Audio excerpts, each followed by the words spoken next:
Okay, we're getting ready to do this now. Something I forgot to mention in the first video. I recommend checking with your firearm manufacturer as to any additional instructions you need, and also check with the manufacturer of whatever grip you are intending to put on your weapon, especially if it's an AR-10 or one of the 308 variants. Now, they each differ a little bit, but for the most part, they're pretty much all this part of the lower receiver should be the same. But again, you know, check with the manufacturers to make sure. Now, it's fairly easy to swap this out, so about the only tools you really need is a screwdriver, and I'll show you what that's for. And this is a 3/16 inch Allen head 3/8 ratchet. So now when you disassemble these, be careful because there are some little springs and so forth that connect into the handle. Okay, let's see, the 3/8 one doesn't fit in here all that great, so just trying to find the hole. No. Okay, come on. What where is it? There we go. Okay. Okay. Now, if you've noticed on some of my earlier videos, I already had this installed on my weapon, so I put it all back together so I could do these. Okay, keep a hold of your grip, and I'll show you why.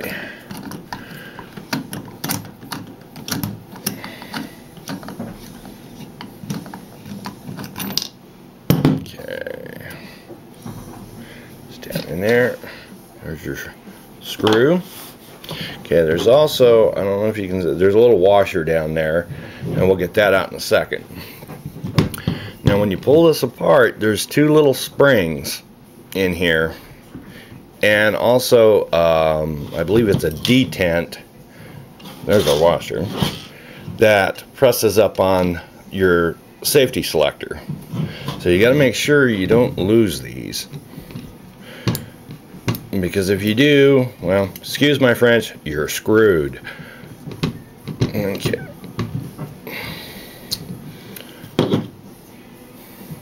So, I don't know if you can see that down in there. There's that little detent that pushes on your safety selector.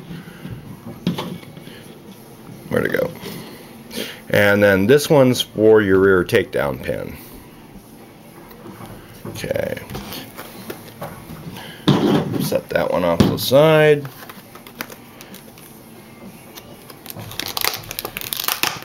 And our new grip.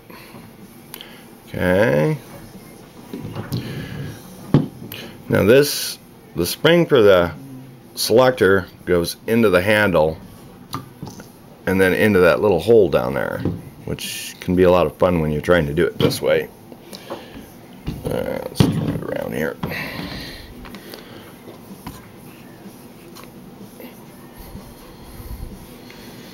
Make sure it slides up in that hole. It's another reason for the screwdriver. Okay. Now be careful on this back one, because if you're not careful, you'll squash it in a way that is not good. Okay. Let's swap this around here. Try to keep the tension on that. Okay. And, well, if this will cooperate over here.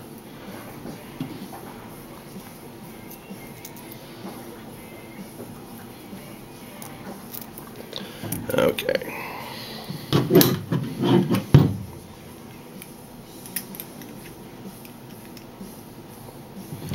Now, well, this is a little tough to do here, so put the camera in the way.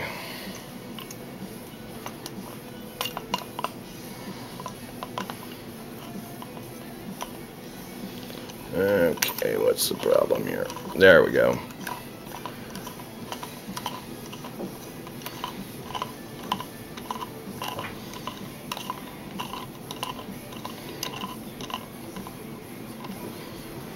Okay, just hand tight it. Get it hand tightened. Okay. Double check, make sure everything's okay. Hammer back. Safety selector works. Now when releasing your hammer, don't let it slam against your bolt stop. You can break it. Okay. Okay, when tightening this down, if you want the actual torque settings, contact your manufacturer. Remember, you are tightening into aluminum. Some people like to put a little Loctite on it. You know, I guess that's all a preference. Like I said, be careful when you're... Don't over torque it, because you are going into aluminum, and if you strip that out, well, you'll be sending your lower receiver into the factory or to a gunsmith. So there you go. Fits real nice in the hand, I think. I really prefer it. So the Hogue overmolded grip. Now, one last little thing. Like the Tango Down, Magpul, so forth, some of the other ones, they all have an insert that actually goes into this. I recently found out that Hogue also makes one for the overmolded grip. Now, go to their website and you can look it up. But I'll prepare you, it's more expensive than the grip itself. But I do plan to get one here in the near future. But the ones I've been using, let me find them. I've got too much junk. Where is it? There it is. Okay. Now this is the one that I got right now. Put a little piece of tape. This is from Falcon Industries. Works real good. I put a little piece of tape around it to make it a little snug. And then I usually take just a, I know it's kind of not very flashy, but I'll take a piece of electrical tape, put it across this way and once around, just to make sure it doesn't fall out. So this little piece right here is the DPMS grip plug, and to my knowledge, this thing, well, sorry to you at DPMS, but this thing doesn't fit for jack. It doesn't fit the A2 grip very well. Comes out, and it definitely doesn't match up very good with the Hogue overmolded grip. So just a couple of little grip plugs there. Alright, we're going to move on to the trigger guard.